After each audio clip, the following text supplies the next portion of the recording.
Well, we are in the thick of it. 5 Maryland sports played games this weekend, and a 6th sport opens its season this week, but the losses keep piling up. The left bench starts right now.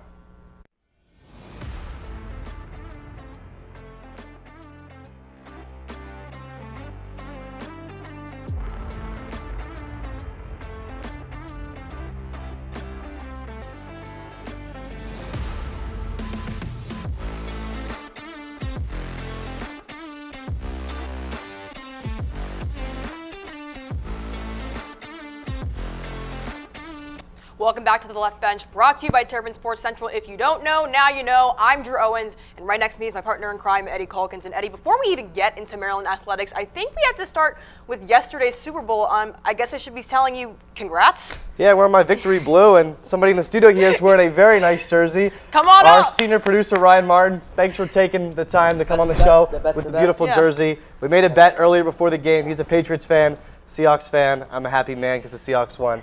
Marshawn Lynch, I appreciate the jersey. No, I saw it through. Happy to do so. Congratulations to your Seahawks. Thanks, appreciate it. I gave them all time last time. Appreciate it. All right, man. You guys have a great show. Thank you. Thank you. Yeah, we got a lot to talk about. Feels like I'm back in like 2016 right now with Marshawn Lynch. I know. Marshawn Lynch. Yeah. My guy. But let's go to Maryland athletics. We do. There's a lot going on. Last week, though, a little preview of what's to come this spring, a busy spring.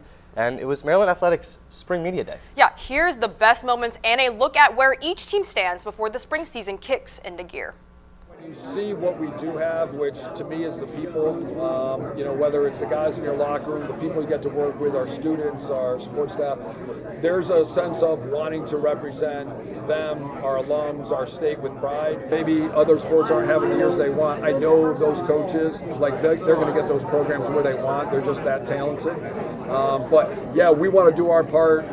Again, we get such great fan support here, whether it's our students, our alums, and just our state residents. Guys who have worn it before me, like Brett Madekar, Logan Wismauskas, and Ajax, and even Logan, they just set great examples of what it means to wear that jersey and just the way they operate it on a day-to-day basis. Like Coach said, just putting the team first, doing anything they can just to have our team win. Yeah, really looking forward to get going with this group. As you guys know, we opened Friday up at Syracuse, and excited about the group that we have. We've returned a lot of great leaders and a lot of more experience. We're more experienced than last year overall. I think in addition to our transfers we talked about and the senior leadership that we have, Lauren LaPointe is somebody that I would keep an eye on. Offensively, she's really stepped up with this preseason. And from a softball standpoint, we really needed to elevate our offense, and so we have focused a ton on our offensive production, the way that each hitter can produce. We've challenged our athletes in completely different ways than we have in the past to really get them more uncomfortable but comfortable with adversity and being able to go up against some of the best pitchers in the country pretty regularly in our Big Ten schedule. So I'm excited to see how that how we can execute that this weekend and leading into the season.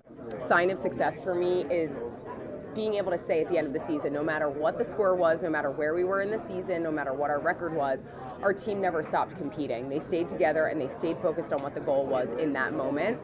Yeah, I just think the depth. I mean, we really wanted to focus on this offseason was the depth, pitching and defense specifically. We've always traditionally hit well, and last year, just to be very frank, we tried to construct more of a lineup where we were going to slug it out, and it just didn't work out, right? We lost Evan Smith as our Saturday guy really early, and then had to kind of thrust 3 freshmen in there really, really early last year. So really was just that pitching depth and defense, right? We got basically 3 or 4 shortstops in that second, third, and short kind of perspective right now. So pitching and defense was definitely there, and we'll see what we got offensively as we go. But just kind of looking at constructing the roster a little bit differently and seeing what we got for this season. That was a lot of information, a lot of sound bites, a lot of good sound bites. That was last week before a couple teams opened up this season. So I'm looking forward to our coverage, Drew, this year. I think we had like 70, 72 games. That's a whole lot of games, and we also have a whole lot of time to see how each spring sport team will be doing this season. Yeah, we're going to get you covered. But let's start with our coverage today with Maryland men's lacrosse, who moved indoors to open its 101st season in the Jones Hill House. It was the site on Saturday of the 22nd consecutive season opening win versus Loyola. Terps led up the first goal of the season, but Spencer Ford responds with his first career goal to tie the game early in the first. Chris Lyons gets in on the action, scoring back-to-back goals before the half, putting the Terps up by 2. and it's all Maryland from there. 9 Terps find the back of the net to blow past the Greyhounds 19-10. Leo Johnson leads the pack with 5 total goals. Here's that attacker on what worked for Maryland on offense in the season opening win. We just kind of kept preaching what we preach, flip fields, be unselfish, and we were kind of able to hit some shots and make some plays. So it was good offense, team offense there in that second quarter, and I think we were able to keep it going throughout the third and fourth quarter too. Maryland Wrestling closed out its 4th straight ranked matchup against number 6 Minnesota at the Pavilion. And despite some early hope for the Terps, they still remain winless in the Big Ten. In the second matchup of the day, Braxton Brown dominates, but reality sets in for the Terps as Minnesota shelled Maryland at every single weight class up until 197. And that was when Branson John takes on Minnesota's Galvin Nelson in a ranked matchup. As you can look here, look at the big fellas going at it right there. Now, John eventually picks up the win. However, it was a little too late as Maryland takes the L 37-6. And here's head coach Alex Clemson about Branson John's performance despite the loss. Today, clearly, Minnesota tried to exploit where we got a little chink, and they tried to get to it. And Branson did a really good job of using the skills and getting out of his comfort zone and doing what we taught him, and it reflected today. Who's this guy? James Consoli coming on the show. Longtime viewer. He was part of TSU for a while. Let's talk some wrestling here. Another tough loss for Alex Clemson. Frustrating season. Thanks for coming on, breaking it down for us. Yeah, absolutely. Yeah. Eddy, Drew, thanks for having me. Yeah, of course. Now, James, I'll start. There's no easy way to say this, but I think to everyone, this has been a lost season. How did this kind of happen? So a lot of stuff happened this offseason. I think when you have Ethan Miller, who transfers to Virginia Tech, you have Seth Neville's graduating, and then all the way up into the midseason where Jackson Smith takes that medical red shirt. It just kind of all happened like so abruptly and quickly for this Maryland team. And then Dom Solis, their captain, goes out. He's got an injury. And so you don't really have a lot of leadership, and it's a lot of young guys subbing in and having Big Ten duels for the first time. So it's a lot of inexperience, I'll say, at the collegiate level. Yeah, and you've called a lot of games on Big Ten Plus this season, really breaking it down. He didn't wrestle yesterday, but Carter Young, a huge addition to this team. They really needed that kind of momentum. What has he given to this team, the Oklahoma State transfer? At least a little bit of hope, I'm sure, a little bit of hope for the team? Yeah, it's definitely hope, but he's just bought in from day one. When I spoke with Alex Clemson, head coach of Maryland, before their Penn State matchup, he just said Carter has never doubted from day one. He's come in here, he's done his thing, and you see that. He's a top 5 wrestler in the country. And the craziest thing about it, Eddy and Drew, is that he started in January wrestling in Big Ten competition, and he's 9-1. And a quick follow-up, is it fair to say he's the best wrestler that they put out there, even though he came in halfway through the season? Is he their best wrestler right now? Right now, I don't think it's a doubt, right? When I watched that Penn State matchup that they had not too long ago, he was the guy that gave Shane Van Ness, the #1 ranked wrestler in the country, a run for his money. Carter had a 7-1 lead at one point in that matchup, and that was insane until Van Ness kind of woke up. But if I'm looking at a guy to compete in Big Tens and NCAA's postseason, I'm looking at Carter Young from Maryland. Now, staying on the topic of players, this season we've seen injuries such as Jackson Smith. I mean, you mentioned that he medically redshirted. How costly are these injuries to Coach Clemson and just this team in general? I think as a collective, it's really unfortunate, right? You want to see team success, and you talk about it last year, right? Had the most wins in conference, 3 wins, and they upset number 10 Michigan. For the first time, they beat a number 10 ranked team in over a decade, right? But when you have those big pieces like Jackson Smith, who's been with your program forever, or Ethan Miller leaving, or Dom Solis beat up, it just really takes the heart out of it for a lot of these young guys and for the team as a whole, and it becomes individual efforts from all the guys instead of a collective effort from the group. Yeah, and you know these wrestlers really well. What is their mindset this season and going forward that you would think that they can maybe compete at a Big Ten level? You mentioned Carter Young. He probably has a good chance to do maybe some damage in the postseason. But what are their mindsets right now? How do they get to be where they can compete? Maybe not with Penn State or Iowa, but some of those bigger team or lesser teams in the Big Ten, which is a very strong conference. But I guess how do they compete with those Big Ten teams? Yeah, I think it goes back to what I said at the beginning, but it comes from leadership. It comes from these older guys. Even though you have Jackson Smith on the sidelines, or even though Cal Miller's on the sidelines, these guys that have been with the program forever, it's time for them to spew some wisdom on some of these young guys that don't have postseason experience, right? Guys from 157 all the way up to 184 weight pounds, those classes are either freshmen or sophomores or guys that are just inexperienced. Guys like Jackson Smith on the sideline need to tell them, hey, come Big Ten time, come NCAA time, it doesn't matter. Anything you can do to win. Doesn't matter about bonus points. Let's get the win. That's what we're focused on. Well, that's the beauty of wrestling. It's an individual sport. So even though the team may not be doing well, there's some chance when we get to March. Yeah. Well, James, that's all the questions we have for you. Thanks so much for coming on the show today. Yeah, guys, thanks big for ball, having me. I appreciate you. Look forward to following you on the Yes. broadcast. I know you have a couple more this season. Yes. Yes, all right. Well, tune in. He'll be Can't on wait Big for Ten that. Plus calling the game for Maryland wrestling in the past couple of matches. But we still have some winter sports going on as well, gymnastics and some other sports, basketball. How historically bad has Maryland men's basketball in this season? Plus, Gymnastics is put on upset alert, and that's coming up on the left bench.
Welcome back to the left bench. It's Drew Owens and Eddy Calkins here at the desk. Eddie, you said it earlier. We are in the thick of it in spring sports, but we still have some winter sports going on too. yeah, and the Winter Olympics. Yeah. The women's hockey team for USA won today 5-0 or 5-0, and a couple curling wins today for Team USA. So go USA. Yes.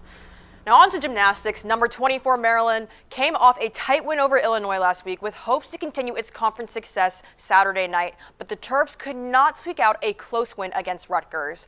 Katrina Mendez-Obolnik earned the highest vault score, putting the Terps up early, and that momentum continued throughout the second rotation as Maryland added a season-high 49.100, and Maddie Komorowski broke a career-high 9.9 on bars.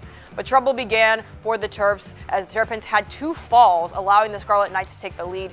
And however, all six floor routines weren't enough as Maryland fell to Rutgers 196.175 to 195.600. Here's head coach Brett Nelliken after the loss. First half of the meet, definite improvement. Second half is where we need to focus next week. I think as a team, what we really have down is confidence. I think tonight was just not our night, but we just need to keep pushing forward with that confidence no matter what mistake we have. To the start of year 20 for Kathy Reese. Number 7 Maryland women's lacrosse opened its season with a road win and a top 15 matchup. The Terps starting hot up north against number 13 Syracuse. Kayla Gilmore right here gets Maryland on the board. That's part of a 3-0 run to start the game. Talk about starting the season off strong. Terps lead the entire way. Second-year keeper JJ Suriano, not just 16 saves, and Lauren LaPointe collects 5, yep, count them, 5 goals in a 9-5 season opening win. Another team that's jump-started their season this weekend was Maryland softball. The Terps took a trip down to Orlando to participate in the Black and Gold Classic. And after going scoreless on Friday at Boston University, Maryland picked up wins against Buffalo and California State Bakersfield. However, the Terrapins ended the Black and Gold Classic, dropping their last 2 games to Central Florida, going 2-3 on the weekend. And switching to the Lady Terps, after cruising past number 13 ranked Michigan State, Maryland stayed on the road, making a pit stop to Lincoln and keeping their foot on the gas. Maryland did not trail throughout the entire game, bringing out all of the Terps stars. Alucia Conway, you can see there, she started the game with 9 in the first. And then you got Yarden Garzon and Rainey Wilson. I mean, they were just draining threes throughout the entire second half, giving the Cornhuskers a run for their money and cruising to a 78-60 win. All right, Maryland men's basketball flew out to Minnesota for a Super Bowl Sunday matinee, and the Terps played their closest game all season, pulling out a 67-62 win against the Gophers. Let's go to the second half. Maryland's first one-possession game in Big Ten play this season. But what's not new for the Terps, though? Diggy Coit, another 20-plus point performance, tying the game multiple times in the second half. This one right here at 54. Then, yep, you guessed it. You've probably already seen it. The highlight reel is all Diggy. He hits again with 30 seconds left, powering Maryland to its second Big Ten win of the season. And get this, Diggy outscored the entire Minnesota team in the last 13 minutes of the game himself. Well, about a year ago, Maryland men's basketball was gearing up for a historic post-run season with head coach Kevin Willard, of course, and Eddie. I don't know if you remember that, but that was very, very thrilling for a lot of Terps fans. Yeah, Sweet 16. And on Saturday, Kevin Willard made his return to the DMV. His Villanova Wildcats beat Georgetown in Washington, D.C., but there were some Maryland fans that entered the crowd, letting Willard know, maybe some expletives. He still isn't their favorite coach, and they let him know that. But take a listen to what Willard had to say to those Maryland fans that made the journey. They wasted a Saturday. I don't know what the they were doing. I mean, if they got nothing better to do on a Saturday to come look at my bald ass, I don't know what they're doing. So.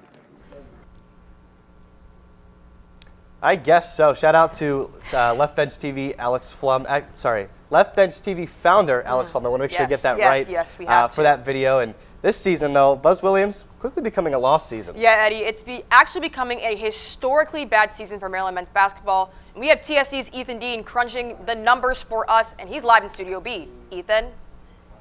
That's right, Drew and Eddie. Despite the win yesterday, Maryland men's basketball has been a roller coaster ride this season, and it seems it's reached that part where you start feeling kind of nauseous. Fans and students alike are left wondering what happened. But just how bad is the 2025-26 season in the grand scheme of Maryland history? The last losing season for men's basketball was just 2 seasons ago in 2023, when the Terps finished 16-17 in head coach Kevin Willard's second season.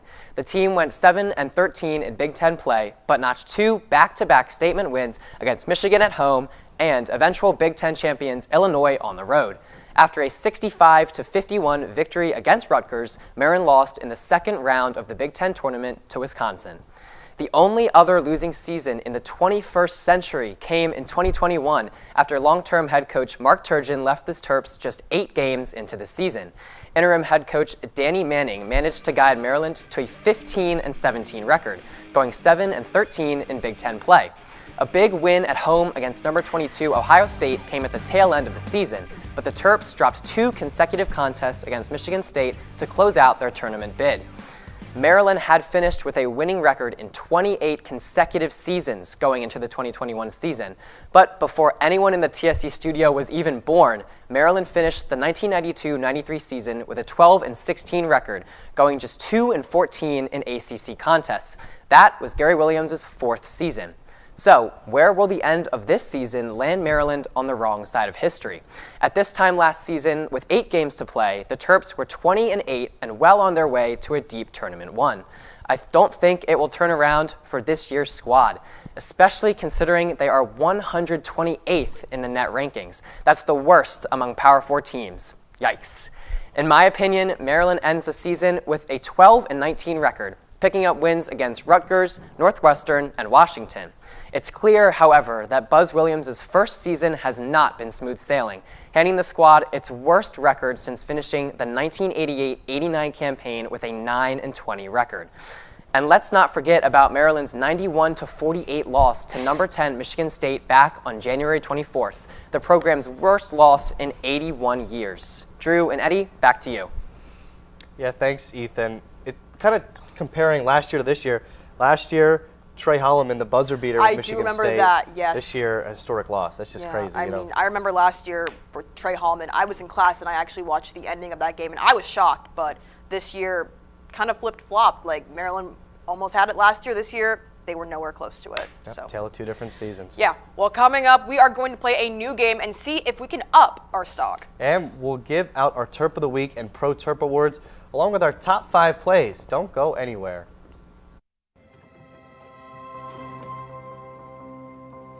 The impact of a meal goes well beyond feeding our bodies.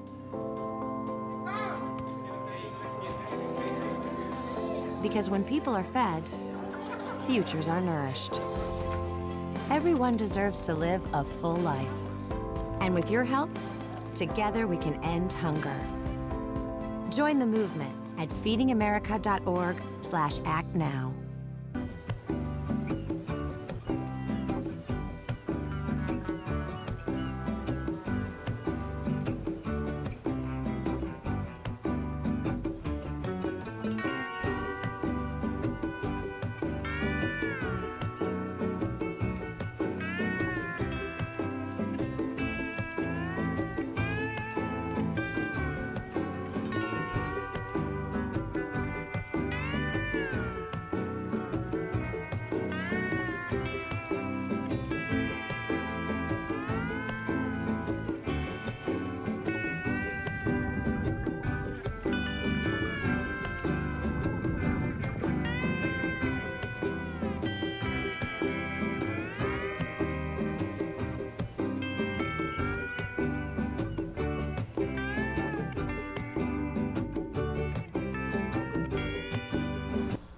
Welcome back to the left bench. It's game time. Drew, I would say I'm excited to play our new game, but our papers are ripped. I ran them over with my chair. You did. It was all your fault. It's okay. We're still going to play that. It's going to be fun. I mean, it's a new game. This is a very new game. Shout out to our senior producer, Ben Wolf, for coming up with this game. So we're going to play stock up or stock down. And it's really simple. We just pick an athlete or a coach from Maryland Athletics and use these signs that we have here that are ripped from you.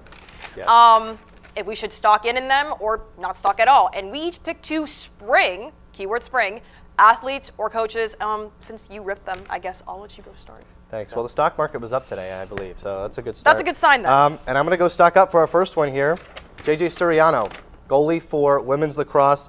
16 saves, season opening win. That was big. She has a year under her belt, so I think it's only going to get better. She had a full offseason to get ready. I think this one, there's not a lot of debate, at least for me. It's clearly stock up for JJ Suriano. I mean, I think for me as well, I'm going to go, this is the right one, hopefully stock up. I mean, she sat behind Emily Sterling her first year. Not even that. She learned a lot from her. Emily Sterling was great for the Terps a few years ago. Last year even, I even have the stats written down right now. She had 18 saves against Northwestern. Obviously, that's a big deal. Northwestern's one of the best teams in the Big Ten for women's lacrosse. She had 16, like you said, over the weekend. Only allowed 5 goals. It's pretty good. That's pretty good. So I'm going to say stock up. I think she is going to be one of the key players to watch out for women's lacrosse this year. Yeah, absolutely. And she showed it on Saturday or Friday night. Sorry, Friday when we played Syracuse. in the Dome, yes. Yep. All right, Drew. Next one. That was pretty easy. We'll start easy. Easy. I think we did. Me next. Well, next I will go with Eric Spanos. I'm going to continue on the stock rise and go up. I mean, last year he was pretty crucial for the Terps. I mean, last year the Terps did go all the way to the tournament, the championship. They did fall short again, but I mean, last year 36 goals. Last season, that's pretty significant. 2 goals over the weekend. I don't know about you. Well, it wouldn't be a segment if there wasn't any debate. So I am going to say trending down. I don't know which one's down. I think this is the down one. Yeah, we're going to say trending down. Oh my God. Just because, hear me out. Let's hear. I was up close and watching him on Saturday. He was great. He scored 2 goals. Yes, he did. He was a good leader. He was around the troops on the bench when they were down early to Loyola. But I do want to say that he looked a little uncomfortable. Maybe it was some first game jitters. Maybe he wasn't as active as I've seen him in the past, but there was just something that looked a little off. So I'm going to say down. I don't think he's going to be a bad player. I don't think he's going to be bad. I just think maybe there's a lot with number 1 in Maryland lacrosse. Yes, number 1 jersey. Yes. You talked about it earlier. Yes, you Lots had. old up. Last year was Logan McNaney. Not here anymore, obviously, but maybe it was a little first game jitters. Number 1's a very important number, and he's also one of the returners coming back. I mean, we got Leo Johnson, who's a transfer. Stock down. I'm going to go stock up. Again, not saying he's a bad player. I'm just saying I don't think he's going to be as good as people think. First game jitters are a thing. Yes, sure. So we'll see. I mean, we have a big showdown against Syracuse this weekend. Number 1 versus number 2. And that we'll see. And we'll see. Sure. Okay. All right. Number 3 here, Lauren Karn, the softball coach. This one's kind of tough because softball's in that place, I think, where they are good enough to make some damage, but they're also not good enough to potentially go down into the lower tier of the Big Ten. So this one's tough. I am going to say, after listening to that package earlier, Lauren Karn talked about, she's got the troops rallied. I just don't think she has the talent. I'm going to go down again for the second straight person here. Lauren Karn, she can rally the troops all she wants, but in terms of talent, I don't really know who she has. She has Sammy Woods. Yeah. She does have a couple key transfers, a couple key freshmen. Kira Butcher's back as a pitcher, so she's got some options, but as she said, pitching's tough in the Big Ten. I mean, you have Bree Godfrey also back, but you don't have back Sydney Lewis. She was one of the key players on last year's team. Now, I'm going to go stock down, and the only reason why I was Lauren Carn almost had me in the package that was shown earlier. I mean, she said she's working on offensive production, execution, but this is the Big Ten in softball. Yep. Last year, Eddie, she was 18-27. You got to be a little bit, when you're going in the Big Ten, it's going against teams like UCLA, Nebraska, you got to up your game a little bit more. And I just, like you said, I don't think she has the talent to do so. All right. We agree once again. All right, well, I don't think we're going to agree on this one. I have already said my piece on this one, but we're going to go stock up or stock down on baseball head coach Matt Swope, and I have to go down. I mean, the Terps were sitting in the Big Ten. They were at the top of the Big Ten 2022-2023. Swope comes in. We didn't make the postseason 2024-2025. Along with that, they are losing Hakopian brothers, Elijah Lambros, Hollis Porter, Alex Calarco, all key players that were phenomenal for the Terps last year. And on top of that, the pitching. It hasn't been there. And if it struggles again, I don't know what's going to happen, but you can disagree. I am disagreeing. That was a cute monologue, Drew. It really was. Well, you don't think Matt Swope's going to get it done? Come no, on, Drew. I really don't. He's a hitting masterclass. Their hitting's going to be fine. Their hitting is perfectly fine, but that's not the problem. They brought in a bunch of new talent, a bunch of guys that they're not freshmen like last year. They've been around. They've either gone a couple years here at Maryland or outside and come in as transfers, so they have that experience. And then you add the defense, they'll figure it out. I think last year was a fluke year. Matt Swope didn't necessarily he had an idea, and that idea didn't come on the field. I think the hitting... He's going to be up. They'll be back to being a top 5 team in the Big Ten. The hitting idea was there because obviously, I mean, Alex Calarco was a beast. Eddy Hakopian was a beast, but I just don't think it's going to be there. I have to go stock down. But all right. Yeah. Well, you know who wasn't stock down on Terp of the Week, Drew? Absolutely. For our Terp of the Week, it was a hard decision considering both men's and women's lacrosse had thrilling wins this weekend, but we had to go with Lauren LaPointe. In their first game of the season, LaPointe scored 5 goals to lead the Terps to their first win of the season against number 13 Syracuse, and she matched her career high, which was totaled 9 months ago against Fairfield. Congrats to Lauren on being named our Terp of the Week. So there's not a lot of professional leagues going on. We mentioned the Olympics, the Super Bowl's now over. NHL on that Olympics break, NBA headed to the All-Star break. But here's a name only true Maryland athletic fans would recognize. Our pro Terp this week, Raynell Jones, the former Maryland volleyball star, is playing for the Columbus Fury in Major League Volleyball. This is her 3rd season in the league. She has 8 blocks so far on the young season and averages 1.44 points per set. Jones is the Terps' all-time leader in total blocks and block assists. She also led the NCAA in those categories when she left the program in 2021. Congrats to Raynell on being a true pro Terp. I think a lot of us remember her when we were freshmen. She was just dominating on the court. And speaking of dominating, I think it's time for a little top 5. These players dominated this week. Drew, start it off. All right, I'll do it. Let's do it. Number 5, we're going to softball. We got a 2-run RBI single right there for Maryland softball. You just see 1 run come in, the other one about to slide in right now, and bam, puts them up against Buffalo. Softball starting off strong that first game there. Maddie Komorowski strong on the bars, a 9.9. We talked about it. A career high, a beautiful dismount, 6th to landing. Look, she was shocked herself. Yeah, and number 3, we're going to the court. Oluchi Okanawa and 1. Look at that right there.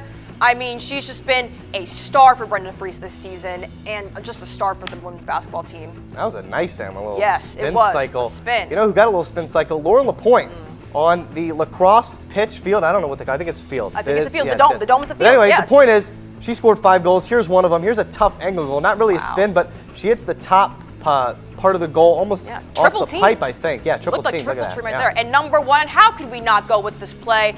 Diggy, clutch, Coit. Look at that. Bam! He bangs that 3 in and gives the Terps the lead. Not only the lead, but gives the Terps the win on the road. I mean, Diggy Coit, we've talked about him. That's a all nice the nickname, time. Diggy Clutch Coit. I haven't heard that. I think he just named it. Got him a nickname. I think that has to be his new name because we talked about him all season long. He's been the key player for this Maryland men's basketball team. Absolutely. Well, that's all the time we have for this evening. Make sure to follow us with our coverage on Instagram, X, YouTube, and of course online at terrapinsportscentral.com. Yeah, thanks for joining us, Ryan Martin and Ben Geffner. We'll have you covered a week from today in these two chairs. Have a good one. Stay warm. Go Hawks.